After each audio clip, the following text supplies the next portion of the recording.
2026년 2월 19일 사순절 새벽을 여는 말씀은 신명기 30장 19절에서 20절까지의 말씀입니다. 하나님의 말씀 봉독하여 드리겠습니다. 내가 오늘 하늘과 땅을 불러 너에게 증거를 삼노라. 내가 생명과 사망과 복과 저주를 내 앞에 두었은즉 너와 내 자손이 살기 위하여 생명을 택하고 내 하나님 여호와를 사랑하고 그의 말씀을 청종하며 또 그를 의지하라. 그는 내 생명이시요 내 장수이시니 여호와께서 내 조상 아브라함과 이삭과 야곱에게 주리라고 맹세하신 땅에 내가 거주하리라. 아멘. 사랑하는 성도 여러분, 우리는 우리를 위한 예수님의 발자취를 기억하며 사순절을 보내고 있습니다. 이 땅에 오신 예수님은 우리에게 생명을 주시고 그 생명을 풍성히 우리가 누릴 수 있도록 이 땅에 오셨다고 말씀하셨습니다. 우리가 창세기를 기억해보면 하나님은 하나님의 형상으로 아담을 창조하시고 아담에게 하나님의 형상대로 살게 하셨습니다. 하나님의 형상으로 산다는 말은 하나님의 능력으로 살아간다는 것이죠. 창세기 2장 19절입니다. 여호와 하나님의 흙으로 각종 들짐승과 공중의 각종 새를 지으시고 아담이 무엇이라고 부르나 보시려고 그것들을 그에게로 이끌어 가시니 아담이 부르는 것이 곧 그 이름이 되었더라. 사랑하는 성도 여러분, 하나님께서 하나님의 형상으로 창조된 사람에게 주신 능력 중 하나는 하나님께서 말씀으로 세상을 창조하셨듯이 말로 이루어지는 능력입니다. 그리고 하나님의 형상으로 창조된 사람은 하나님이 주시는 풍요함과 하나님과 동행함으로 하나님의 창조하신 세상에서 영원토록 살게 하셨습니다. 그런데요, 우리가 알고 있는 것처럼 아담은 하나님이 주신 것보다 더 갖고 싶었습니다. 그래서 마침 자신에게 찾아온 마귀의 유혹에 넘어가서 결국 하나님의 금하신 선악과를 선택하게 되죠. 그리고 사람은 에덴에서 쫓겨나 영원한 생명을 잃어버리고 서서히 죽어가는 존재가 되었습니다. 그런데요, 우리가 알고 있는 것처럼 하나님은 사람을 포기하지 않으셨습니다. 하나님은 아브라함을 택하시고 이스라엘의 민족을 세우시며 그로 하여금 다시 영원한 생명의 길로 인도하실 것을 원하셨습니다.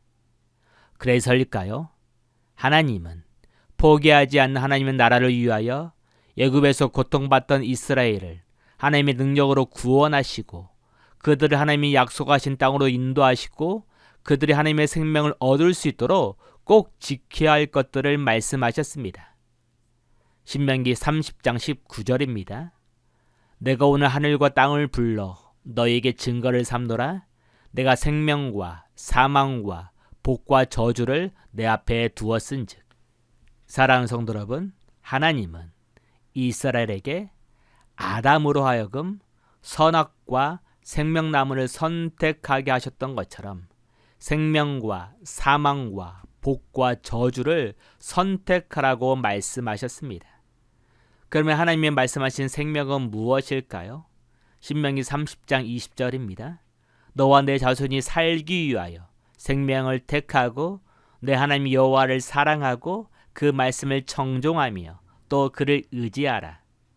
사랑하는 성도 여러분, 하나님은 이스라엘의 아담과 달리 생명을 선택하려면 하나님을 사랑하고 그의 말씀을 듣고 하나님을 의지하라고 말합니다. 그럴 때 하나님은 이스라엘을 생명의 길로 인도해 주신다고 말씀하시죠. 그런데요, 우리가 기억하고 있는 것처럼 이스라엘은 그렇게 살지 못했습니다. 그들은 하나님의 부탁과 달리 아담이 선택했던 것처럼 하나님이 아니라 자신의 눈에 보이는 탐심과 재물과 권력과 성공을 선택했던 것이죠. 그래서일까요? 이스라엘은 하나님의 기대와 달리 생명이 아니라 사망의 길로 가고 있었습니다. 그러나 하나님은 이런 이스라엘을 결코 포기하지 않으셨죠.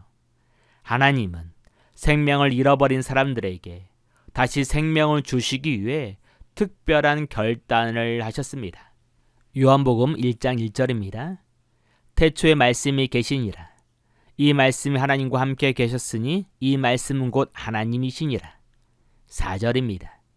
그 안에 생명이 있었으니 이 생명은 사람들의 빛이라. 사랑하는 성도 여러분, 이스라엘이 하나님 주신 생명을 잊어버리고 사망을 선택하게 되자 하나님은 하나님과 함께 하셨던 생명이신 예수님을 직접 이 땅에 보내주셨습니다. 그러면 생명이신 예수님을 마주한 이스라엘의 반응은 어떠했을까요? 요한복음 1장 10절입니다. 그가 세상에 계셨으며 세상은 그로 말미암아 지은 바 되었으되 세상이 그를 알지 못하였고 자기 땅에 오매 자기 백성이 영접하지 아니하였으나 하나님께서 창조된 사람들이 이 땅에 하나님이 오셨을 때 그들은 하나님을 알지 못했습니다. 그리고 이 땅에 오신 하나님을 영접하지도 않았죠. 다시 말하면 이스라엘에게 사망의 그림자와 죄악이 가득 차서 생명이신 예수님을 볼 수 없었던 것입니다. 그럼에도 불구하고 하나님은 이스라엘에게 또 한 번 선택하라고 말씀하십니다. 요한복음 3장 16절입니다. 하나님이 세상을 이처럼 사랑하사 독생자를 주셨으니 이는 그를 믿는 자마다 멸망하지 않고 영생을 얻게 하려 하심이라. 요한복음 1장 12절입니다. 영접하는 자, 곧 그 이름을 믿는 자들에게는 하나님의 자녀가 되는 권세를 주셨으니. 사랑하는 성도 여러분, 하나님은 생명을 잃어버린 세상에 생명을 찾을 수 있도록 예수님을 보내주셨습니다. 그런데요, 예수님을 통해 주시는 하나님의 생명을 얻기 위해 조건이 있었습니다. 그건 바로 생명으로 오신 예수님을 믿는 것입니다. 그럴 때 하나님은 우리에게 하나님의 자녀라는 생명을 주시겠다고 말씀하신 것이죠. 다시 말하면 하나님은 생명을 잃어버린 이스라엘에게 예수님을 선택함으로 생명을 다시 선택하라고 말씀하고 있는 것입니다. 그래서일까요? 요한복음 10장 10절입니다. 내가 온 것은 양으로 생명을 얻게 하고 더 풍성히 얻게 하려는 것이라.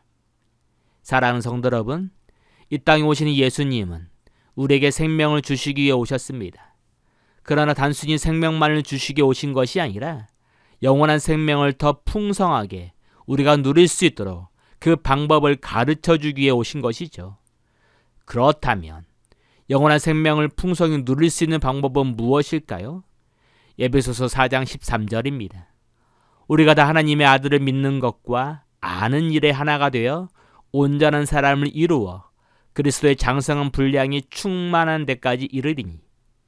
사랑하는 성도 여러분, 예수님이 주신 영원한 생명을 풍성히 누리려면 예수님처럼 장성한 분량이 되어야 합니다.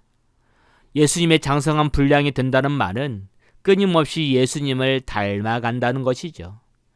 그럼 어떻게 예수님을 닮아갈 수 있을까요? 그건 예수님을 믿는 것과 아는 것이 하나가 되어야 합니다. 아는 것이란 삶을 살아내는 것을 말하죠.